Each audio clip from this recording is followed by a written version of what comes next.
Assalamualaikum warahmatullahi wabarakatuh. Waalaikumsalam warahmatullahi wabarakatuh. Alhamdulillahirabbil alamin wa bihi nasta'in. Shalatu wassalamu ala asrofil anbiya'i wal mursalin wa ala alihi washabbihi ajmain. Kepada Bapak Kepala Sekolah yang saya hormati dan kepada Bapak Ibu guru yang saya hormati. Pertama-tama marilah kita panjatkan puji syukur kita terhadap kehadirat Allah Subhanahu wa taala, di mana berkat rahmatnya kita bisa berkumpul di sini dalam acara diseminasi budaya positif. Insya Allah tanpa halangan suatu apapun. Yang kedua kalinya sholawat serta salam kita agungkan kepada junjungan kita Nabi besar Muhammad Sallallahu Alaihi Wasallam yang kita nantikan syafaatnya di kiamat. Amin, Allahumma amin. Di sini saya sebagai moderator akan membacakan susunan acara, yaitu yang pertama pembukaan, yang kedua materi, dan yang ketiga penutup. Untuk pembukaan, mari kita buka acara dengan lafaz basmalah. Bismillahirrahmanirrahim. Untuk acara yang kedua yaitu materi yang akan disampaikan oleh Ibu Karti SPD. Kepada beliau, waktu dan tempat kami persilakan.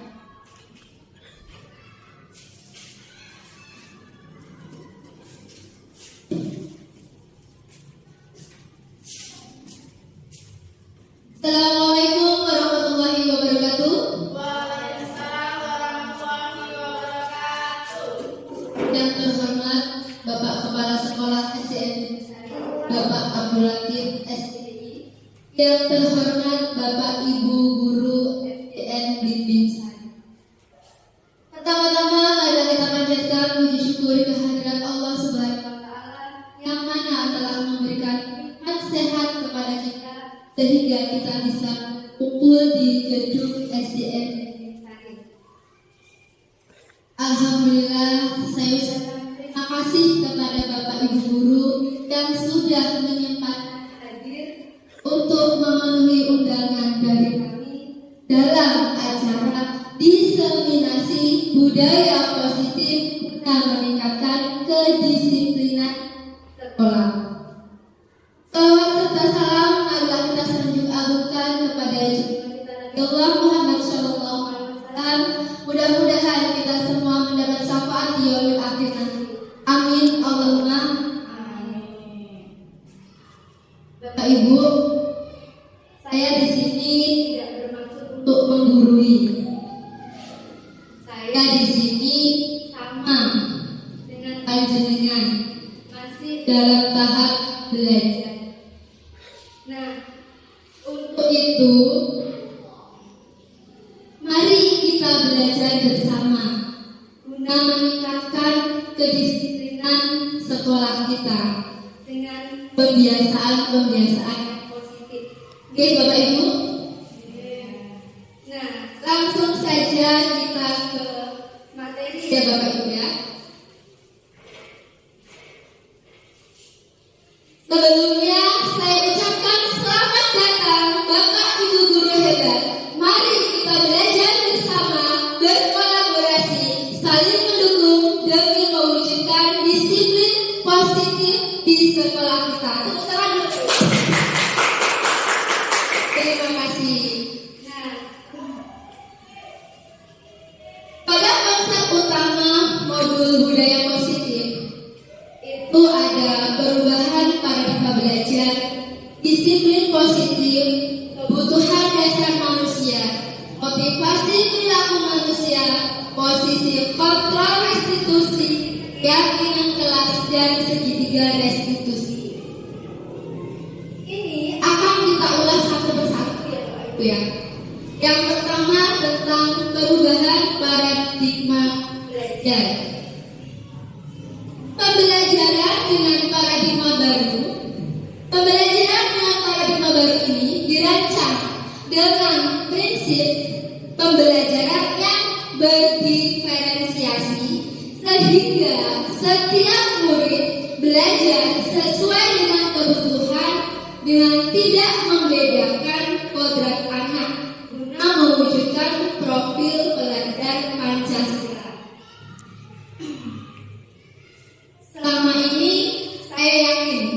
Bapak Ibu guru hebat ini sudah menjalankan kegiatan pembelajaran yang sebagus mungkin.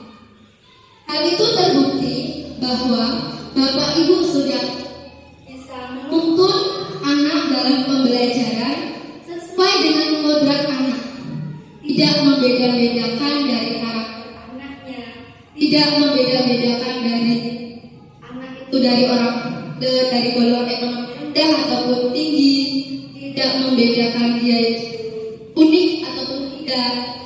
Kita sudah menjalankan dengan semaksimal mungkin. Bapak Ibu guru adalah Bapak Ibu guru hebat. Semua ini kita jalankan sesuai dengan profil pelajar Pancasila. Masih ingat nggak profil pelajar Pancasila? Ingat apa dia? Ada berapa isinya? Profil pelajar Pancasila yang terdiri dari beriman, bertakwa kepada Tuhan Yang Maha Esa, berkebinekaan global, mandiri, gotong royong, dan bernalar kritis. Oke, selanjutnya yang kedua, yaitu disiplin positif. Disiplin. Kata disiplin itu asing apa tidak? Tidak. Apa sih disiplin itu, Pak?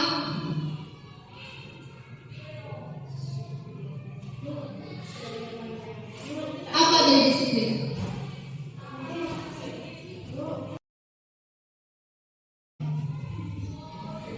Disiplin adalah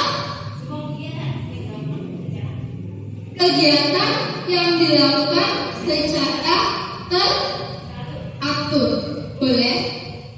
Perasaan taat dan patuh terhadap nilai-nilai yang dipercaya merupakan tanggung jawabnya. Iya, bagus. Nah,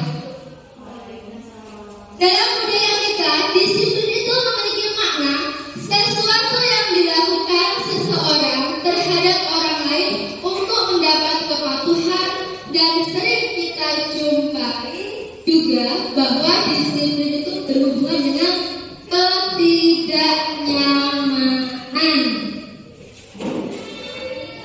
Orang menjalankan disiplin biasanya karena takut dihukum. Ya, nah di sini nanti kita menjalankan kedisiplinan karena takut dihukum, ya Pak Bu ya. Kita sebagai pendidik itu harus memiliki tujuan untuk menciptakan murid yang memiliki disiplin diri, sehingga mereka bisa berperilaku yang baik, mengacu pada nilai-nilai kebajikan universal, dan memiliki motivasi intrinsik, bukan eksternal, motivasi dalam diri. Nah, dengan disiplin positif, kita juga bisa menumbuhkan kesadaran serta memberdayakan anak untuk melakukan sesuatu tanpa sogokan, tanpa ancaman ataupun hukuman. Motivasi intrinsik itu motivasi yang timbul dari dalam diri kita, bukan pengaruh dari orang lain. Artinya, anak itu melakukan sikap disiplin itu karena dorongan dari diri sendiri, bukan karena saya memakai seragam dengan tertib itu karena saya takut dihukum.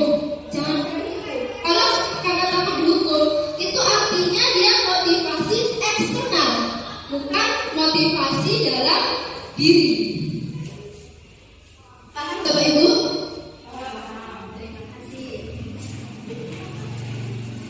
Nah, setiap murid menjalankan ataupun tidak sikap disiplin itu karena kebutuhan.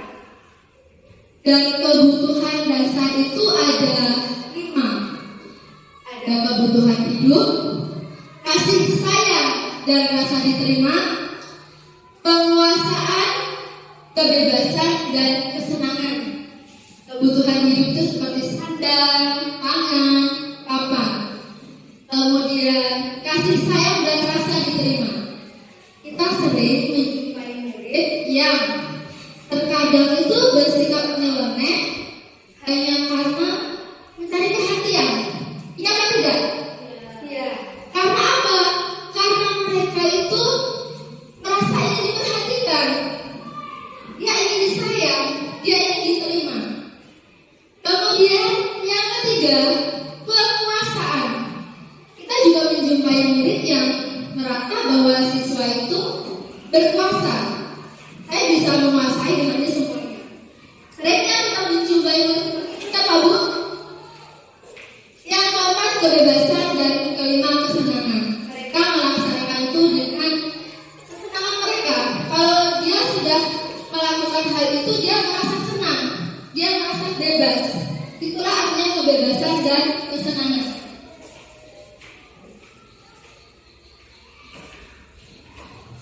Selanjutnya, motivasi perilaku manusia.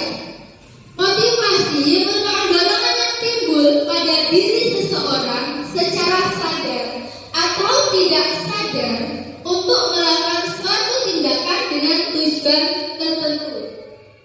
Biasanya itu murid melakukan disiplin itu karena beberapa hal. Bisa karena dia ingin menghindari hukuman, bisa karena dia ingin mendapatkan imbalan, juga bisa karena dia sadar akan nilai-nilai kebajikan yang ada dalam dirinya. Kalau murid itu melakukan disiplin karena menghindari hukuman, berarti dia itu hanya ingin takut kalau dihukum. Kalau terpaksa, betul. Sifatnya terpaksa. Berarti itu bukan motivasi intrinsik ya, bukan motivasi dalam diri. Artinya motivasi dari luar karena terpaksa. Disebut dengan motivasi ekstrinsik. Bagus. Yang kedua, mendapatkan imbalan. Mereka melakukan peraturan karena ingin dipuji. Karena ingin dipuji, mengharapkan penghargaan. Ini kalau mengharapkan penghargaan atau pujian, itu kira-kira motivasi dalam diri atau dari luar? Dari luar. Kalau dari luar itu intrinsik atau ekstrinsik? Iya, betul. Motivasi dari luar itu ekstrinsik. Yang ketiga, mereka sadar dengan nilai-nilai kebajikan diri sendiri. Murid melakukan disiplin positif karena sadar akan nilai kebajikan diri. Ini merupakan timbul dari diri kita. Artinya kesadaran diri untuk melakukan hal itu. Berarti motivasi dalam diri yang disebut dengan motivasi intrinsik.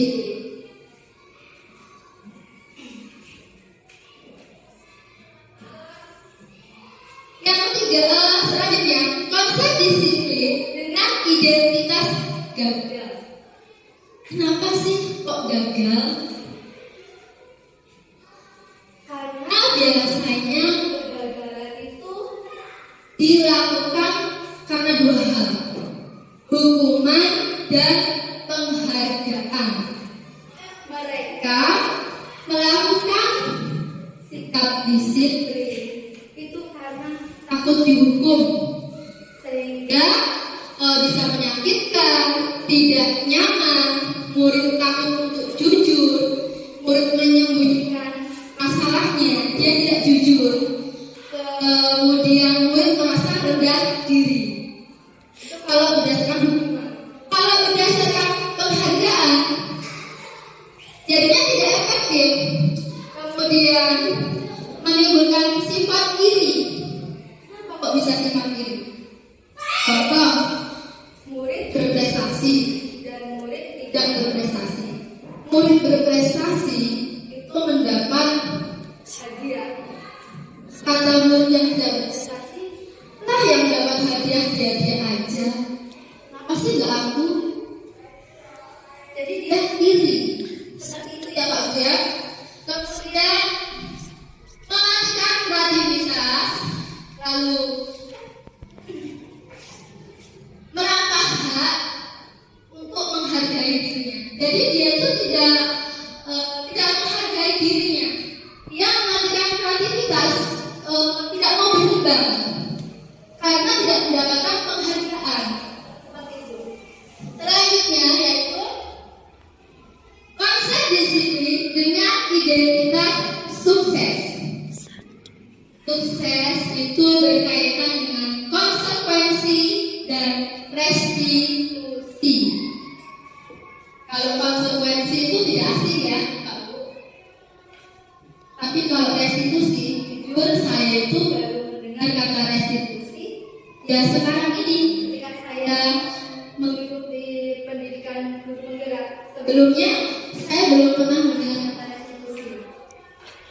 Nah, konsekuensi dengan pernyataan jangka pendek dengan memberikan stimulus respon, murid menghormati peraturan dan kehilangan waktu untuk memenuhi kesalahan. Dia tidak mau memenuhi kesalahan, tetapi memberikan solusi, mencari solusi terhadap masalah dia. Apa yang dia perbuat untuk menyelesaikan masalahnya. Tidak membuang-buang waktu untuk mencari, untuk memenuhi masalah. Tidak. Sedangkan restitusi, murid bertanggung jawab atas perilakunya. Fokus terhadap pemecahan masalah jangka panjang, murid menghormati dirinya dan orang lain, dan murid itu bersemangat untuk memperbaiki diri. Oh, saya melakukan kesalahan, bagaimana cara saya untuk memperbaiki diri saya, untuk lebih baik lagi. Tentunya hal itu semua dengan bimbingan guru.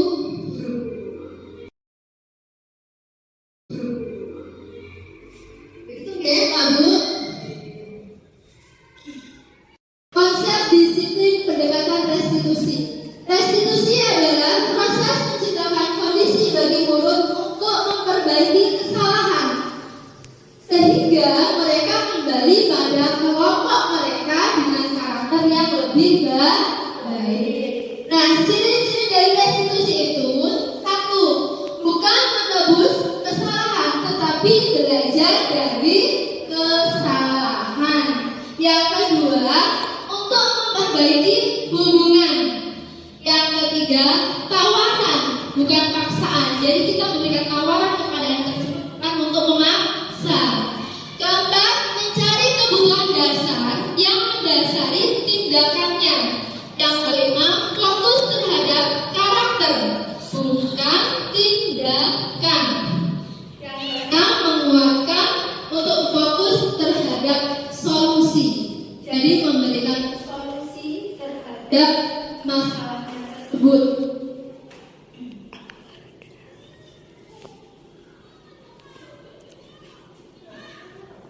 Di sini ada perbedaannya ya Pak Bu ya, tentang hukuman, konsekuensi dan restitusi. Jika kita menjalankan dengan hukuman, guru itu akan menghukum murid tersebut dengan misalnya dengan lari keliling lapangan, sehingga guru itu bersikap marah. Kalau guru sudah marah, murid pasti takut.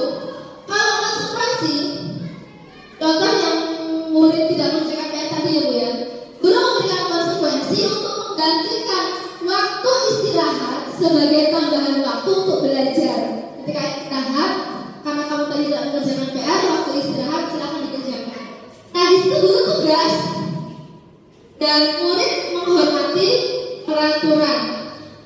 Kita dengan restitusi, guru menanyakan keyakinan kelas dan membantu murid untuk menyelesaikan masalahnya.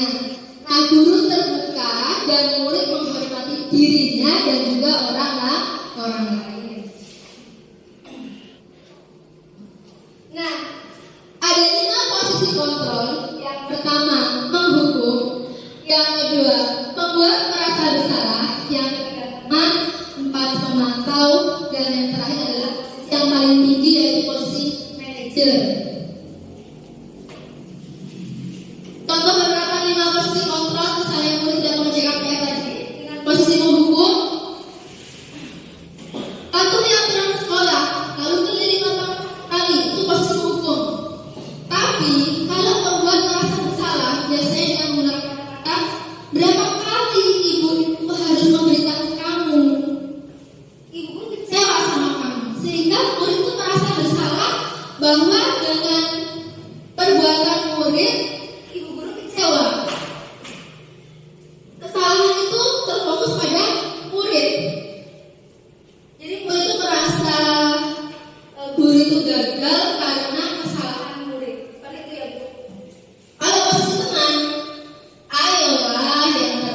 buat guru bangga.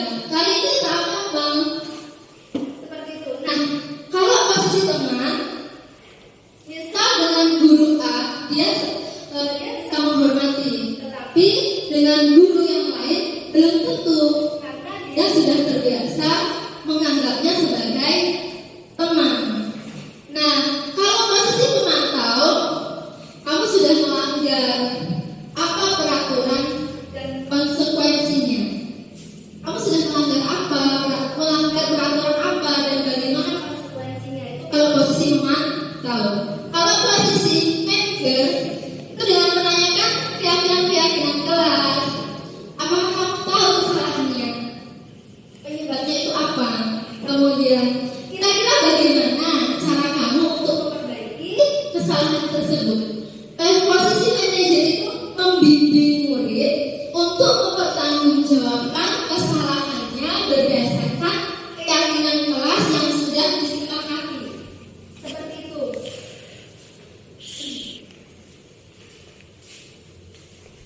Nah, kenapa kok keyakinan kelas? Kenapa bukan peraturan kelas? Sebelum saya menjawab pertanyaan tersebut, saya memberikan pertanyaan. Mengapa kita memiliki peraturan tentang penggunaan helm saat mengendarai motor? Demi keselamatan, betul. Mengapa kita memiliki peraturan tentang penggunaan masker dan mencuci tangan?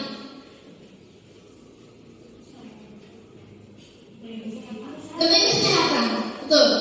Helm demi keselamatan, masker penggunaan untuk kesehatan. Keselamatan dan kesehatan itu adalah keyakinan kita. Kita yakin dengan menggunakan helm, menggunakan masker, kita akan menjaga keselamatan kita. Menggunakan masker menjaga kesehatan kita, bukan peraturan. Makanya ini Kenapa kok keyakinan kelas? Kenapa kok keyakinan kelas bukan peraturan kelas? karena sesuatu Ya, yang diyakini. Nah, untuk membuat keyakinan kelas, guru bersama murid itu bisa berdiskusi bersama. Membuat keyakinan kelas dengan hal-hal berdiskusi tentang peraturan. Kemudian memutuskan peraturan menjadi keyakinan. Yang ketiga, menempelkan keyakinan kelas tersebut nanti ditempel di pojok. Jadi saya minta Bapak Ibu wali kelas untuk membuat keyakinan kelas bersama murid-muridnya dengan langkah berdiskusi terlebih dahulu dengan murid dalam satu kelas tersebut.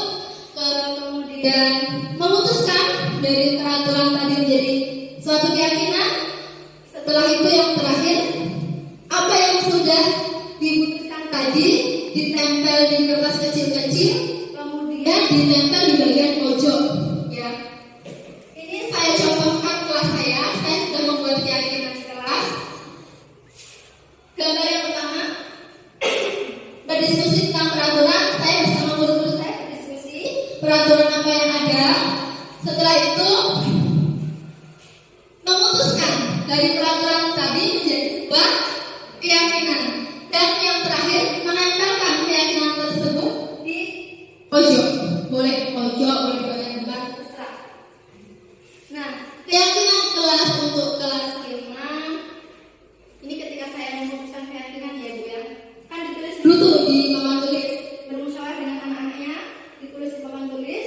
Setelah itu baru diputuskan keyakinan kelas mana yang akan dipakai. Nah, ini contoh keyakinan kelas 5 berarti SD Bimbisari yang sudah saya terapkan. Keyakinan kelasnya ada di sisi waktu, belajar dengan tertib, semangat dan percaya diri, belajar dengan bertanggung jawab, saling menjaga kebersihan, saling menghormati, bergotong royong dan menerapkan budaya 5S. cukup. Ada yang bertanya? Belum selesai. Ada tambahan lagi. Ketika kita sudah membuat keyakinan kelas, apabila murid melanggar keyakinan kelas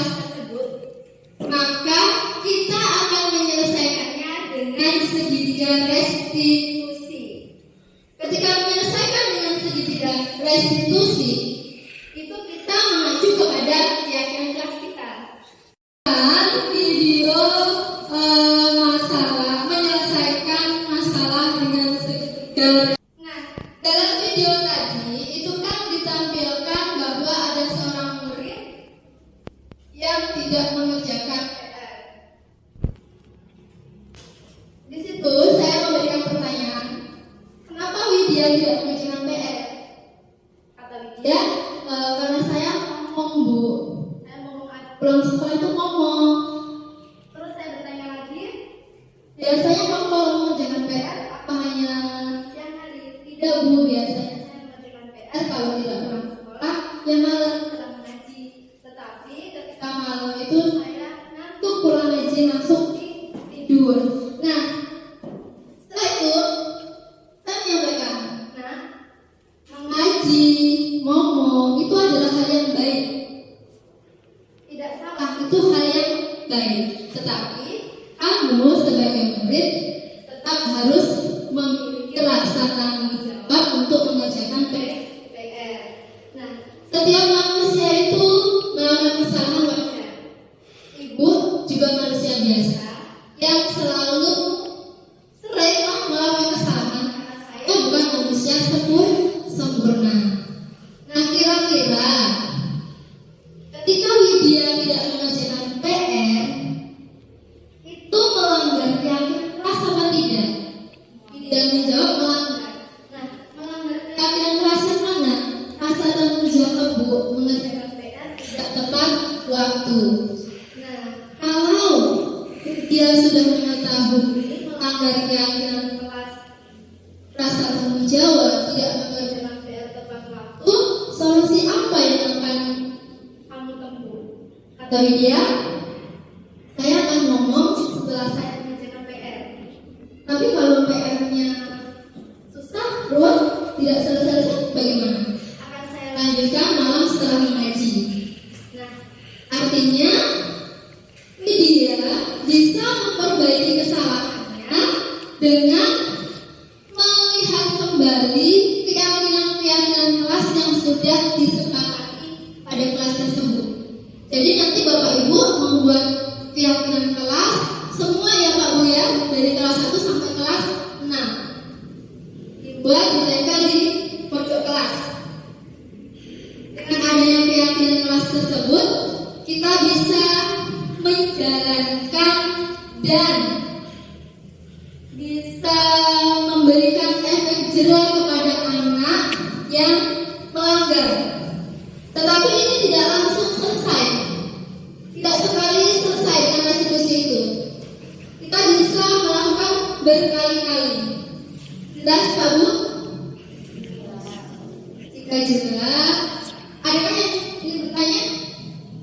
Saya mohon izin untuk bertanya mengenai keyakinan kelas tadi kan silakan ke masing-masing kelasnya. Iya. Untuk penentuan poin itu ada batasan atau tidak? Misalkan satu kelas ini mengambil 5 poin dalam keyakinan kelasnya. Pertanyaan dari Ibu Mega kelas 6 bertanya, apakah keyakinan kelas terbatas? Ada sekian poin, 1, 2, 3, 4, 5 dan seterusnya. Dibatasi apa tidak? Untuk keyakinan kelas tidak dibatasi. Artinya Bapak Ibu berdiskusi dengan murid masing-masing tentang peraturan. Nah, dari peraturan tadi dirembuk bersama, dibuatlah untuk menjadi keyakinan kelas yang mana yang bisa disepakati. Jadi tergantung kesepakatan dari Bapak Ibu beserta murid tersebut. Kalau kelas saya itu kemarin membuat 10, tetapi ketika kita bermusyawarah dan yang kita yakini sebagai keyakinan kelas hanya 8. Begitu. Jadi tidak terbatas, boleh berapa poin saja. Terima kasih pertanyaannya bagus itu Bu. Ada lagi? Cukup? Untuk penerapannya itu kan dari kelas 1 sampai kelas 6. Iya benar. Itu nanti adakah waktu yang ditentukan? Misalkan minggu ini harus sudah membuat keyakinan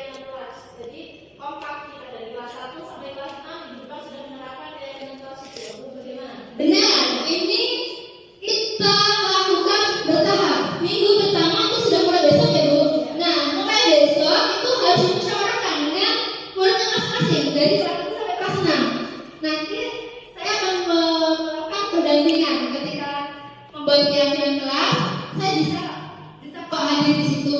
Itulah kemudian Dan ketika minggu kedua, keyakinan kelas tersebut diusahakan anak-anak sudah menulisnya. Dan minggu ketiga itu sudah ditempel, minggu keempat sudah bisa dijalankan.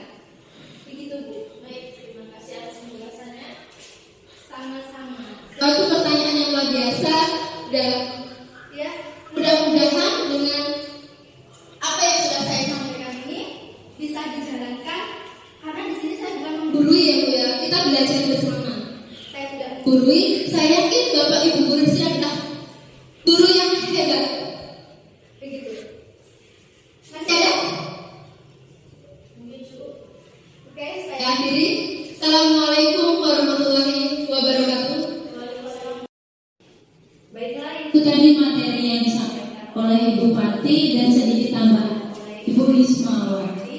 Semoga kita bisa menjalankan materi yang disampaikan oleh beliau dengan baik. selanjutnya Untuk acara penutup, kita tutup acara dengan lafaz hamdalah. Alhamdulillah.